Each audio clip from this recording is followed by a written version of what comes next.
All right, so today we're talking about the 2016 Japanese anime film Your Name.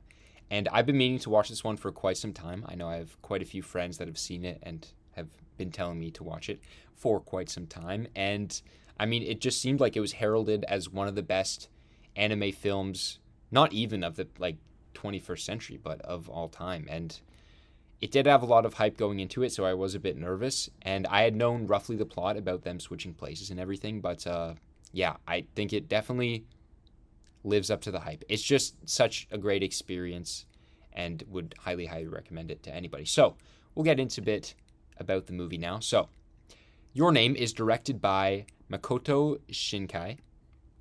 And so he has quite the repertoire. He has Weathering With You, which came out after, I believe I've been meaning to watch this as well. 2019, so yeah, 3 years after Your Name.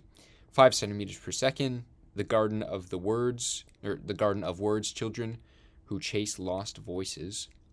In Place Promised in Our Early Days. The Place Promised in Our Early Days, sorry. But then he also has a movie that is coming out later this year called Suzume no Tojimari. And I don't know what it's about. Kind of looks like the door from Monsters Inc. Maybe it's like a portal door. I think, yeah, he has like these movies that have some pretty cool low-key sci-fi concepts, and that I really, really dig because I'm a very big fan of this cool concept genre that I talk about, where it's just like these muddled sci-fi elements that are presented in this down-to-earth scenario, using it as a thematic purpose rather than just cool sci-fi. Yeah, this is coming out later this year. It says 2022 here. I don't know exactly when, but I'm very, very excited for it now after seeing Your Name. So yeah, looks pretty hype. So back to just Your Name 2016, came out and got rave reviews and everything. So we will now, before we get into spoilers, I'll just do like a quick non-spoilery thing. So if you have not seen the film, I'll just do a quick blurb for you. I think that I, of course, highly, highly recommend it. What you're getting into is a body switching film with these two Japanese characters. What are their names again? Taki and Mitsuya. So Taki and Mitsuya switching places.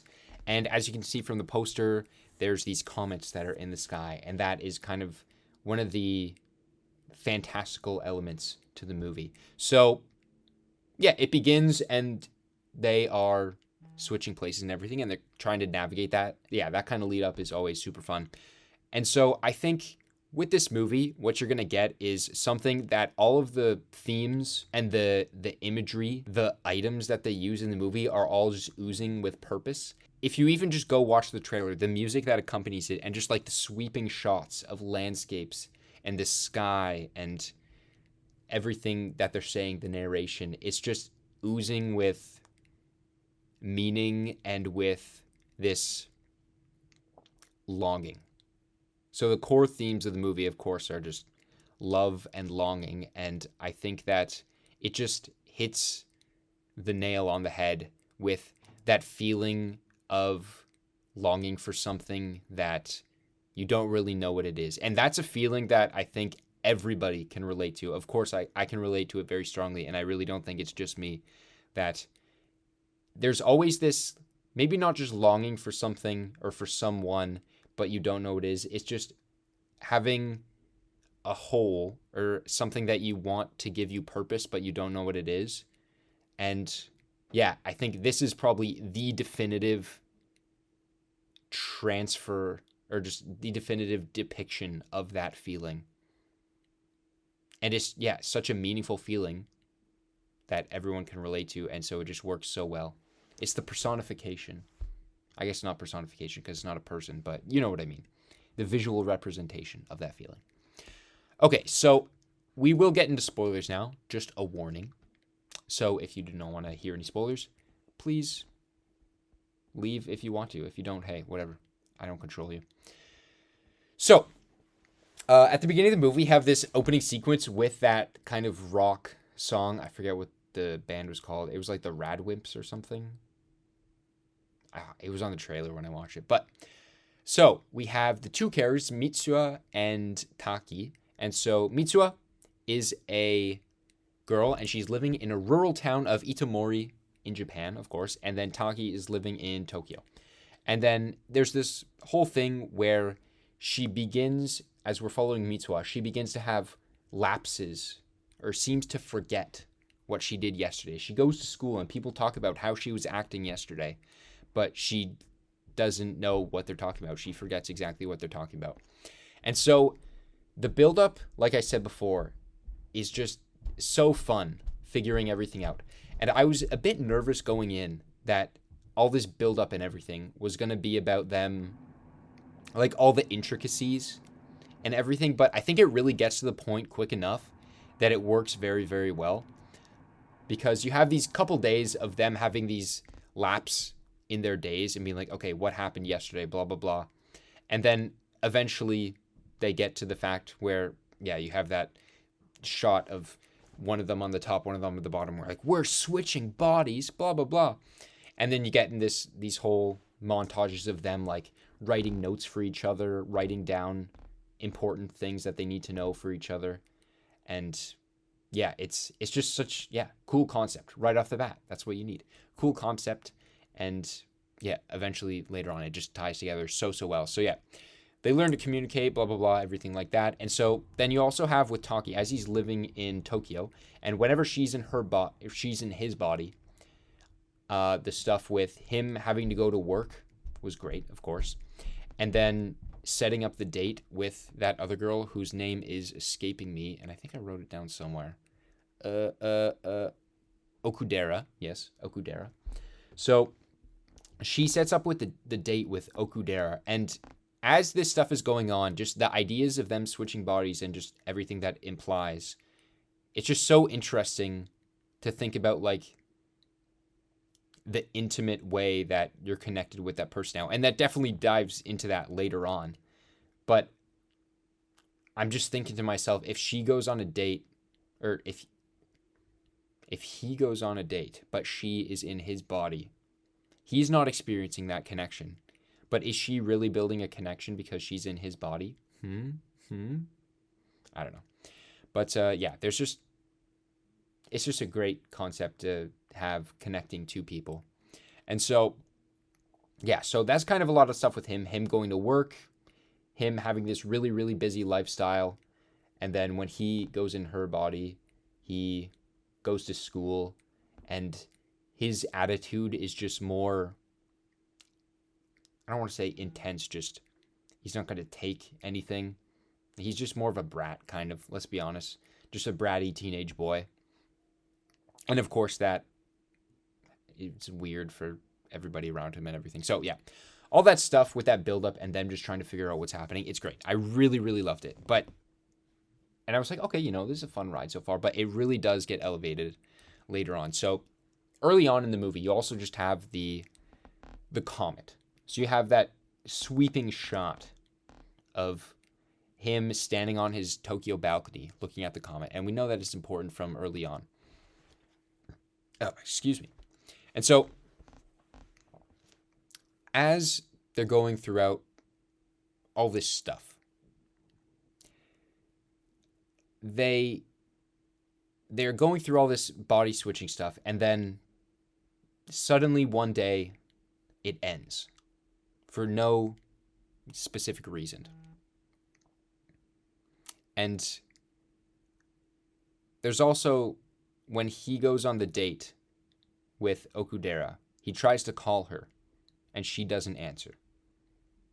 And that's a bit of foreshadowing until later on when they tell that they're not actually happening. This is not happening at the same time in the universe. One of them is in 2016, and the other one is in 2013. So 3-year difference that this is all happening. So that kind of explains the phone thing. But it was a cool little hint earlier on before it was explicitly said that they weren't actually had the same time frame. And so, after all this, Taki, he was, I believe, an architect or a designer, And while he was in Mitsuha's body, when he went back to his regular body, he started doing drawings of just the location of Itomori and everything. And so when they finally disconnected from this body switching phenomenon, they begin to forget about it. And the connection to dreaming is so, so well done. Because at some points in my life, and sometimes I still remember them, but like at some points in my life, I wrote down my dreams right after I woke up to try to remember them as much. And it's just such an intangible feeling that, of course, everyone has. And again, like I said before, this longing, it's a very good representation of just longing and trying to find a missing puzzle piece. And it does that so well as they're trying to forget what happened, or trying to remember what they forget when they're in the other person's body. And so Taki and two of his friends decide, all right, we are going to go to this place that you have drawn. So it kind of becomes like a treasure hunt, which was very, very cool. I like that a lot, that he drew it, and then that's the one tangible thing left. And also, as I was thinking it, the one kind of flaw in the whole body switching at a different time in the universe is, the date on their phone would kind of just be different. And I feel like you should be able to notice that, Okay, so as Taki is traveling to Itomori, I believe this was crossing with some scenes of her. Oh, well, I'm trying to remember this chronologically now, because all the time it is kind of like a loose time travel movie and everything. So it is quite fragmented, and it's cool and everything. But so we'll just go back to Taki. So as he's traveling, trying to find Itomori, he goes into this restaurant, and they're feeling pretty hopeless because they can't actually figure out where this town is. And then a restaurant owner says he's from Itomori, and he reveals to them that it's been destroyed by a comet, the comet that we had seen earlier. And then it's revealed that her name was in the list of deaths back in 2013 when the comet hit. And that moment was quite the reveal. It was intense. That was awesome. I really, really love that, because they go to see the site and everything, and you see the two craters rather than just the one crater, because the phenomenon had happened 1,000 years ago where one other comet hit there. And that was a great reveal. I really, really just really loved the reveal that they were not in the same timeline. It was great. And so, as they're figuring that out, all of their remembering of each other starts to disappear. We see their messages on phones disappear, blah, blah, blah, everything like that. And so, he knows that she died in this. Dang, that sucks. So he goes to the actual place alone. He ditches his friends. He's like, hey, go back to Tokyo. I'm going to go myself. And he knows because earlier on, he was in her body, and her grandma and sister went to this shrine. I forget exactly what it was called. And on that walk, there was a very important talk about the idea of Mitsubi. Mitsubi? Am I saying that right? I wrote it down. Musubi, not Mitsubi. Musubi. And so as the grandma's talking, saying everything is Musubi. Musubi is, it's kind of like just the interconnection of everything, and how it deals with time, and how there's this governing force of everything that allows it to have a flow and connection. It's kind of like the Force, how the Force, how Yoda describes it, kind of. But Mitsubi, it's an actual real life concept. Okay, so, I need to stop connecting everything to Star Wars. That's just what I do. Okay, so, and then so as he's there, he remembers as they went on that journey, they went into this hut. I guess that's what it is. Yeah, they go into this hut that the grandma was like, oh, this is like a place, like a gateway to the nether or something like that. You know, a Minecraft portal, whatever. And so what you have to do there is you leave behind something that is valuable to you, I'm pretty sure. And so she left behind this fermented rice spit that she used to do in this ritual thing where she eats rice, spits it into this thing, and then it ferments and alkalizes. Which, cool. Does that actually happen? Nice. And so he goes there and he takes a sip of it, and that kind of like, they're getting so desperate at this point to trying to remember everything that they've forgotten, and he suddenly is, and then so he drinks that, and that kind of is the spark. He wakes back up in her body before the comet hits. And so now, going into the third act, he has to figure out a way to stop everybody from dying in the town. That's the time travel moment. It feels like all is lost. She's dead, blah, blah, blah. They're never going to meet each other again. He drinks it. And then there's this really beautiful drawn sequence of him reconnecting and kind of like gaining back all the memories of everything that happened. There's just the whole thing with the ribbon as kind of the connecting force was beautiful. But then there's this whole thing of it like turning into the comet, and then it uses it as the umbilical cord, blah, blah, blah. Birth, life, everything, you know, the universe, Mitsubi, everything. This connecting force that is connecting them together is suddenly re-engaged because he drank that fermented rice drink.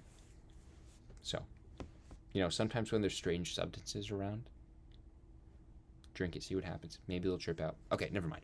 So, and then it was just so fun seeing them trying to get the whole town back on track. And yeah, that was awesome. I really love that. And then one of the most beautiful parts of the film. So oh man, I'm trying to figure out who's who at this point. So as Taki is Mitsubi trying to gather everybody,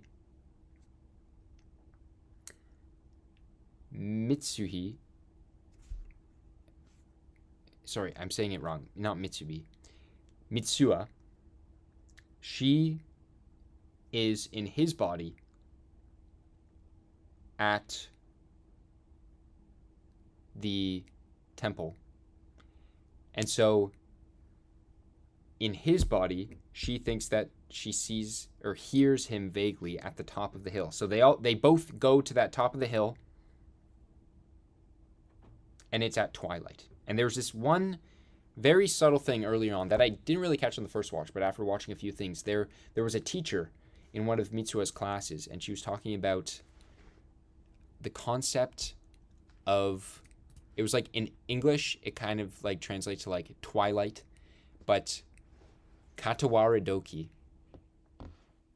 where I think it was, she said like the origins of the word, we're talking about like a mirror between other worlds and everything, but the word actually meant twilight.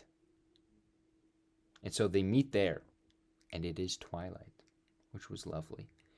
And as they're running across the crater, trying to figure out where the other person is, they run past each other, and they hear this bell, this connection, this Mitsubi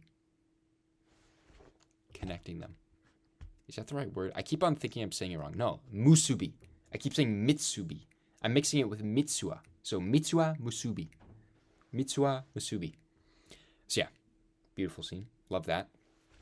And so as they're wrangling everybody to get out of the town, they hijack the alarm system and everything. It felt very much like Up on Poppy Hill. Just like the school kind of vibe to it. Because yeah, you had the whole school and Up on Poppy Hill with that I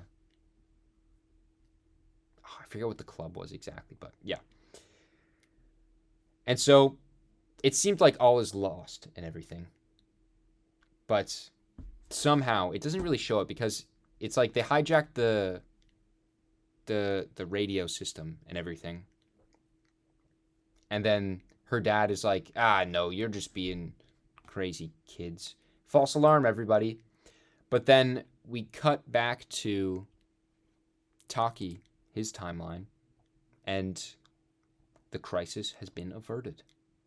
They actually successfully figured it out. He watches on the news and it says somehow they were doing this evacuation process and they all evacuated to the high school and everybody was actually fine. Pretty much. Even though this comet struck right in their town. How could you predict this?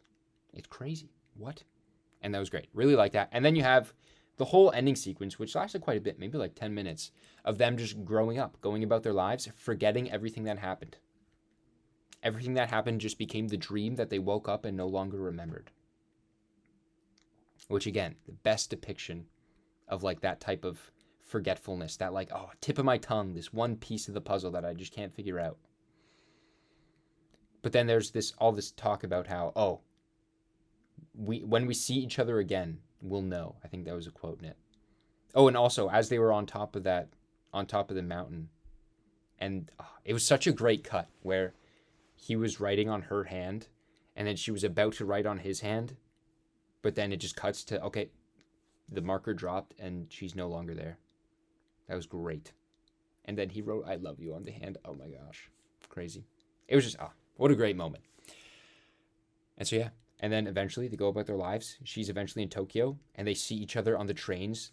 Music starts to swell. Finally found each other. Oh, what is your name? Oh, wow. That's the title. But man, it just all works so well. And I'm definitely not doing it justice talking about it here. But yeah, that was kind of just my crude summary talking about some of the points that I really like. But as I was saying before I started getting into the plot and everything, that, yeah, the themes of this are just so concise, well thought. This is one of those movies where you could talk about an English class and there would just be so much to dissect. It's just a masterclass of storytelling, really. So, I mean, starting off, you have the classic dichotomy of the city versus the rural life, of course. That's one thing that you, of course, would analyze in an English class. But it's like, I find it funny because when I was in my first year of university, we were making silent films, so we're not allowed to have any talking.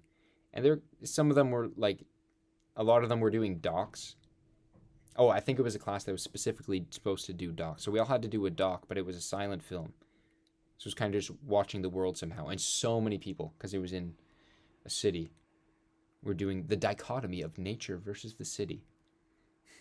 It's just such a classic dichotomy. But again, yeah, the simple way of life that she has in this movie, Mitsuha versus Taki. And I mean, she screams at the very beginning, in my next life, I want to be a handsome Tokyo boy. And yeah, I mean, it works so well. Just, yeah, her connected to all of her family so much, living in that rural town. Him just not really interacting with his parents that often. Did they even show his parents at all in the movie, really? Maybe like once, right? And then, I mean, even on the poster here, yeah, it works so well. They're coming from two different worlds. Wow. And so, I mean, yeah, that's a pretty, on the nose theme. But like the more impactful themes I find, like the Masubi, right? You have the Masubi of the grandma talking about how everything's connected, blah, blah, blah, blah, blah.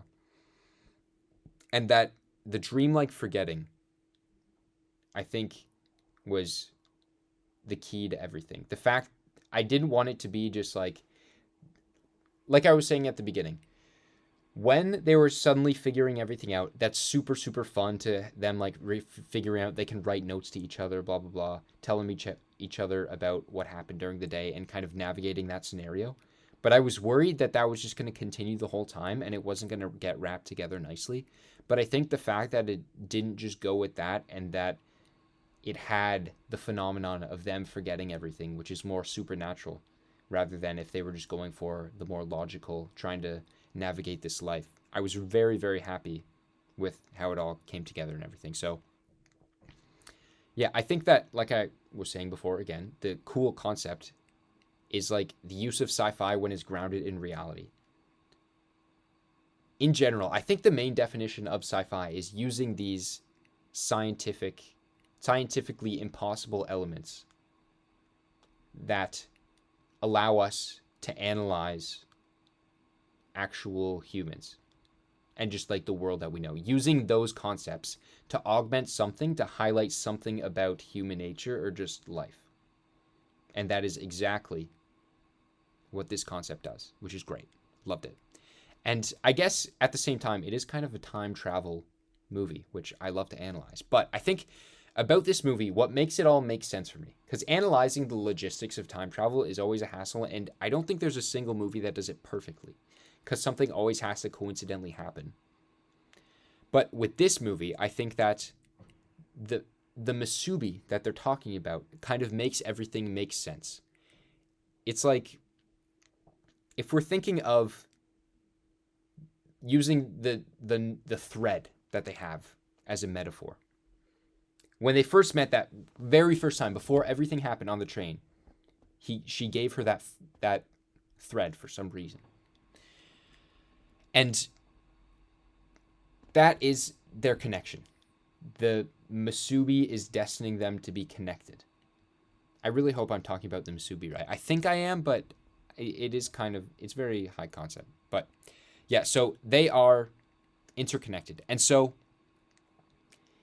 even as this connection is being, as they're not being together and everything while they're body swapping, they're not physically together, but they're always connected because of that one first interaction. And so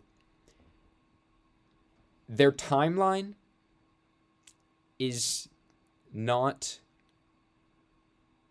linear in the way that their relationship is happening. So this is the way I'm thinking about it. The movie adds a dimension.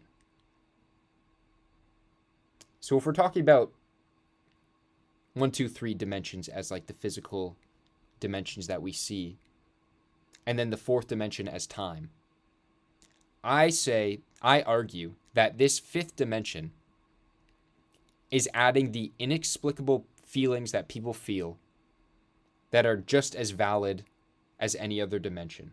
So like the human experience, the inexplicable feelings of one longing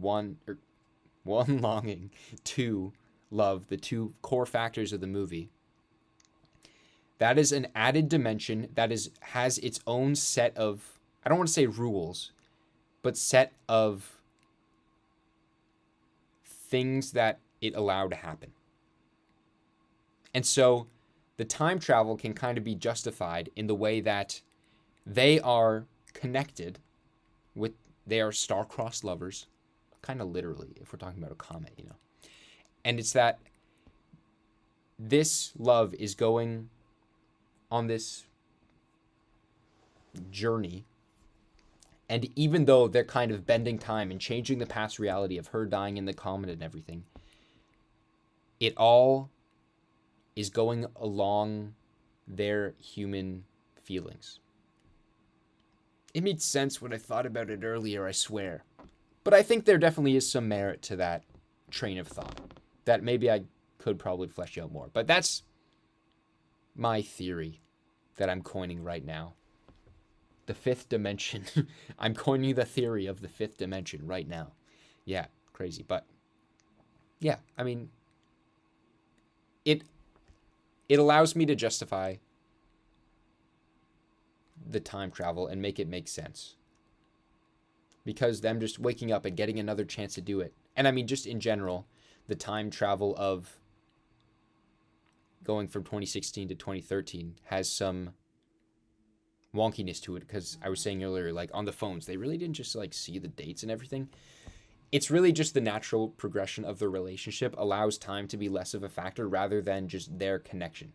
That makes more sense. Their connection as the fifth dimension.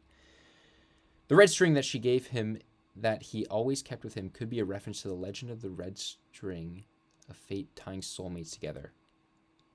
I don't really know much about that, but that definitely seems to make a lot of sense.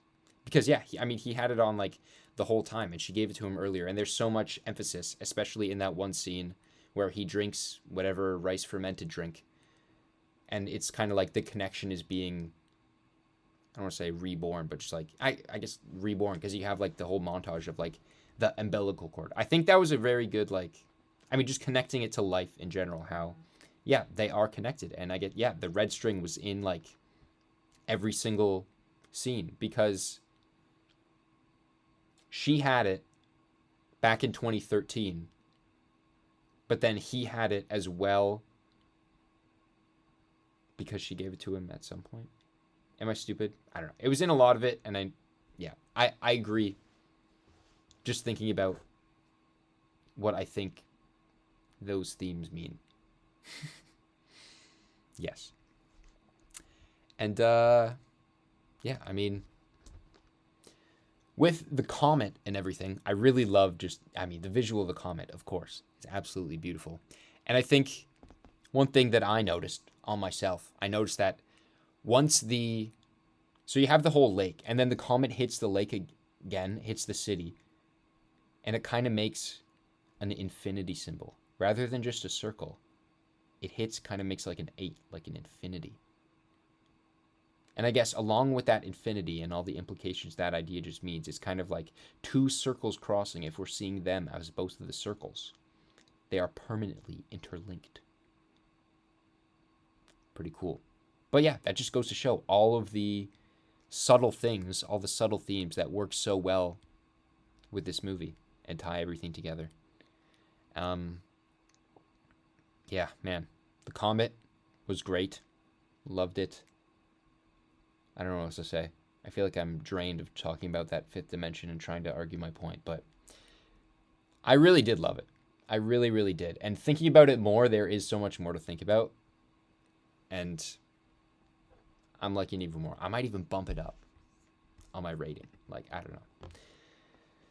It was great. I think it definitely lived up the hype. There's just so much to talk about it. It was hand-drawn animation, which, again, like, America is just like, there hasn't been a good 2D animated movie in so long. And it just looks so good. It just looks amazing. And the amount of detail they put into everything, just the landscapes are just so great. They're so gorgeous. And also, one thing, a lot of the Ghibli movies I watched dubbed, but I watched this subbed. And I think, yeah, the voice acting really, really did add a lot to it. And I'm very happy that I did.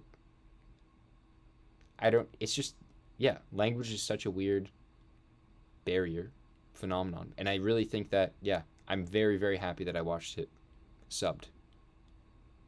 I just feel like it would have hit different. I don't know. Maybe I'll watch it dubbed. I feel like there's definitely has probably been some analysis on all that. But that's just such an interesting field that could be studied. But who knows? I mean, of course, live action, I'm definitely more of a subtitle guy because it's literally the actors on screen, their voices, which I don't think you can replace very well with dubbing. But yeah. Your Name. That was it. Now I am very, very excited for his next film coming out later this year. Suzume no Tojimari. I didn't even read this logline here. I'll read it right now. Suzume, a 17-year-old girl who lives in a quiet village in Kyushu, comes across a young boy who is on a journey in search of a door. Suzume, who follows him, finds an old and grubby door standing all up itself in the mountains, as if it had been left behind in ruins. As if drawn in by something, Suzume outstretches her arm to open the door. One after another, the door starts to open up to various places in Japan.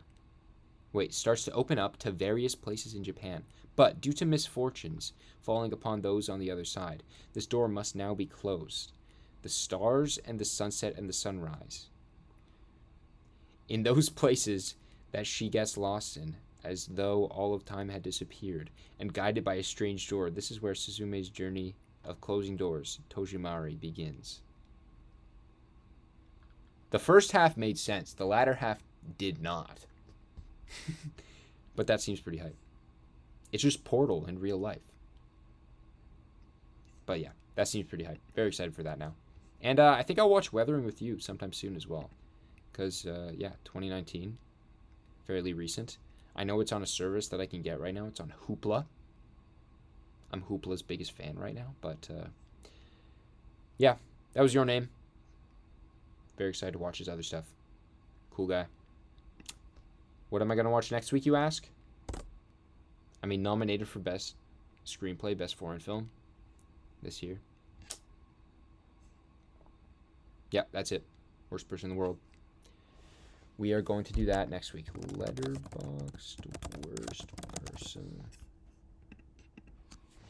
Directed by Joachim Trier? I don't know. But, yeah, I know so many people who have seen it and heard nothing but great things. 4.1, that's pretty good if I do say so myself. What is it, August 1st next week? August. Ugh. Gross.